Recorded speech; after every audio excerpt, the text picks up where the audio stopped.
Olá, meus pequenininhos, vamos falar um pouquinho sobre proposta de intervenção, que seria a conclusão dos nossos textos dissertativos e argumentativos, né, meus amores? Vocês têm feito redações brilhantes para o tio Fábio, demonstrando que vocês têm imenso conhecimento de como que se faz isso. Eu tenho, às vezes, alguma preocupação, não muita com o primeiro ano nem com o segundo ano, mas um pouco mais com o terceiro, quando nós tivermos que fazer uma redação específica para alguns vestibulares, como, por exemplo, o da USP e o da Unesp, que eles não exigem uma proposta de intervenção.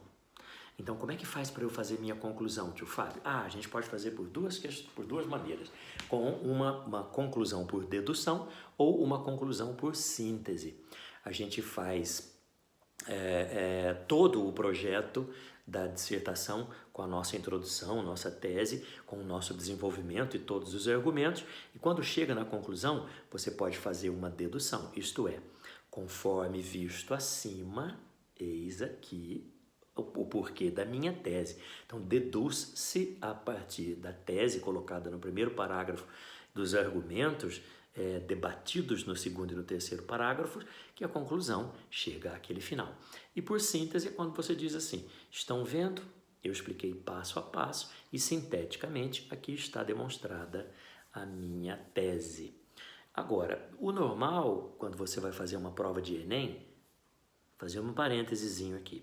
Muitas vezes, quando na USP ou na Unesp você tiver um problema concreto e perceber que dá para você fazer uma proposta de intervenção, você pode fazer sem problema algum. É que às vezes USP e Unesp pedem uma dissertação reflexiva. Então, nesse caso, quando é para refletir, não há necessidade de você fazer uma proposta de intervenção. Óbvio, né, que os meninos já sabem disso, já fizeram alguns textos reflexivos, sabem como funciona. Mas os meninos do primeiro e do segundo já vão pegando o jeito que nós, às vezes, não precisamos dar essa proposta de intervenção com as 5 respostas que o seu tio pede, né? Quem vai resolver o problema, o que vai ser feito, como vai ser feito, para que vai ser feito e trazer os detalhamentos. Isso é muito próprio do Enem, mas próprio sempre de temas que têm um problema apresentado. Para isso, nós temos que dar uma solução. Agora, às vezes, o USP, o Unesp e outros vestibulares não trazem propriamente um problema, eles trazem uma reflexão filosófica. Então, às vezes, não tem muito o que fazer. Como assim, tio Fábio? Vamos pegar um exemplo de questões da USP, por exemplo. Teve um ano que ela pediu assim, a descatracalização da sociedade. Oh, Deus! Claro que é uma palavra nova, claro que é um neologismo, e catraca é quando você vai entrar num... Vocês já devem ter visto isso, né? Entrar num baile, entrar num show, entrar no ônibus, ou até ter uma catraca que vai fazer a contagem de quantas pessoas entraram naquele lugar. Então, descatracalização da sociedade é para de ter as pessoas como se fossem números. As pessoas têm que contar por si mesmas. A gente tem que fazer uma reflexão sobre um homem qualquer e com seus problemas e com suas individualidades. Senão a gente vai sempre imaginar o homem como sendo massa. 1, 2, 3, 4, 5. Você é um número. E não, eles queriam que você falasse, refletisse sobre o quanto nossa vida hoje está nesse tom. As pessoas quase que são sempre numeradas e têm pouca importância individual. Exemplo? Agora, na época da Covid-19, do novo coronavírus, nós estamos vendo vários números, né? A gente conta quantos mortos diários, quantos infectados diários, quantos mortos temos até agora, quantos infectados temos até agora no Brasil, em cada estado, no mundo. E parece que é tudo um grande número, né? Parece que não teve ali uma pessoa que sofreu, uma pessoa que teve dor, uma família que sofreu, uma família que teve dor. Então perde muito da humanidade. Então, nesse caso, você tem uma proposta de intervenção? Não, a gente tem que fazer o quê?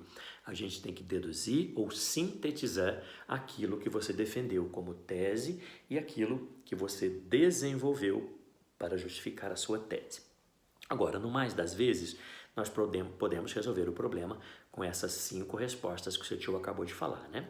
Quem vai resolver o problema, o que vai fazer, como vai fazer, para que fazer e o detalhamento. Vamos dar uma lidinha? Nós temos aqui na apostila, que por acaso o seu tio pegou, que é a apostila dos meus meninos do segundo ano, que vai valer para todos vocês. E é um texto muito sério, tá, meus amores? Conheço vocês, juízo. que vai falar sobre a questão do uso e consumo do álcool por meninos que ainda estão no ensino básico, né? Meninada que está no fundamental e no médio e já consumindo muita bebida alcoólica. O texto é bacaninha, vamos dar uma lidinha? Ouçam com o seu tio. Ó, há cerca de 10 anos, estimava-se que 11,2% da população brasileira poderiam ser considerados dependentes de álcool. Esse índice, dividido por gênero, apontava que 17,1% da população masculina e 5,7% da população feminina eram consumidores da bebida. Quando analisada a distribuição etária desse consumo, outro choque. A pesquisa evidenciou que 41,2% de estudantes da educação básica da rede pública brasileira já haviam feito uso de álcool. Dados atuais apontam que a porcentagem de dependentes de álcool subiu para 15%. Estima-se que o país gaste 7,3% do Produto Interno Bruto, PIB, por ano para tratar de problemas relacionados ao alcoolismo, desde o tratamento de pacientes até a perda da produtividade no trabalho.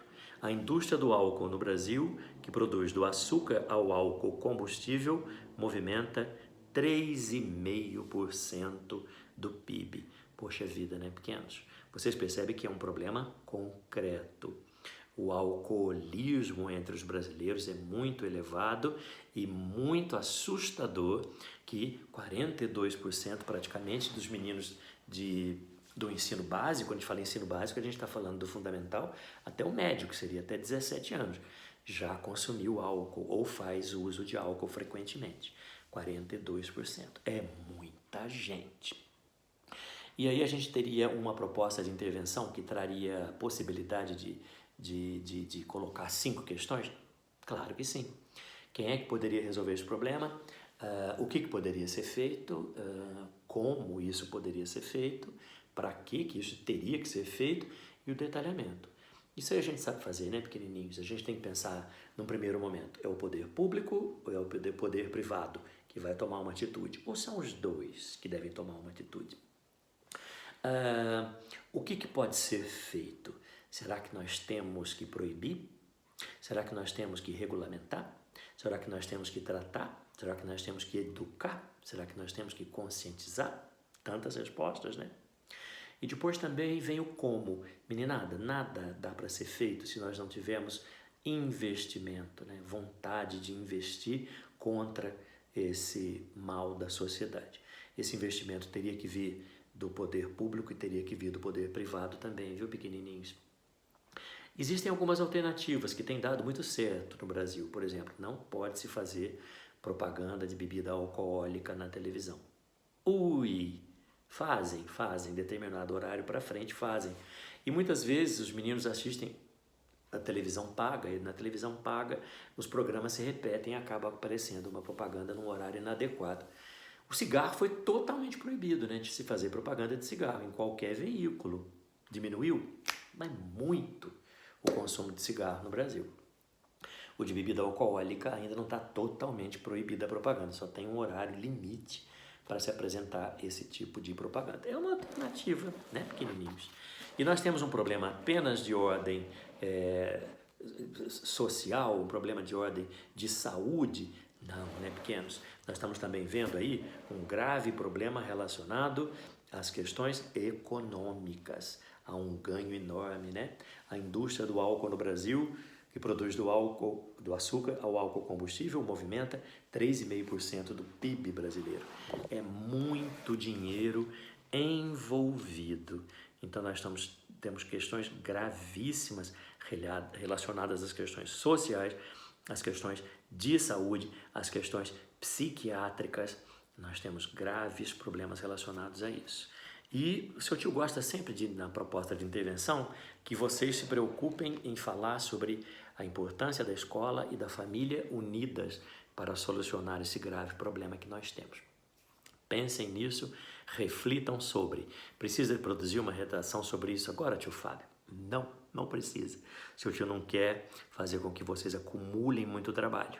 Já estão marcadas as 2 redações que eu queria, né? Uma delas vocês já me entregaram semana passada, a outra vocês vão me entregar no dia 5 e fica só a terceira para a gente fazer na data da prova, tá certo? Serão 3 dissertações que vocês me entregam. Até lá, nós vamos discutindo possíveis temas.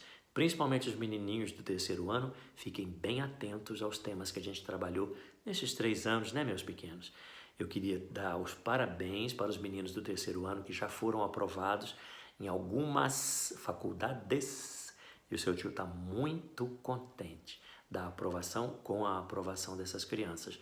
E um dos alunos mandou um recadinho para o seu tio hoje, fiquei tão contente, dizendo que ele fez 98% na prova de redação dele, o que faz com que ele entre na faculdade que ele tanto queria. Fico muito contente. É a comprovação de que a gente está no caminho, tá bem? Vamos questionar, vamos aprender e vamos fazer juntos. Essa aqui a gente só fica no debate. Depois a gente debate mais alguns temas, ok? Um grande beijo, até a próxima aula.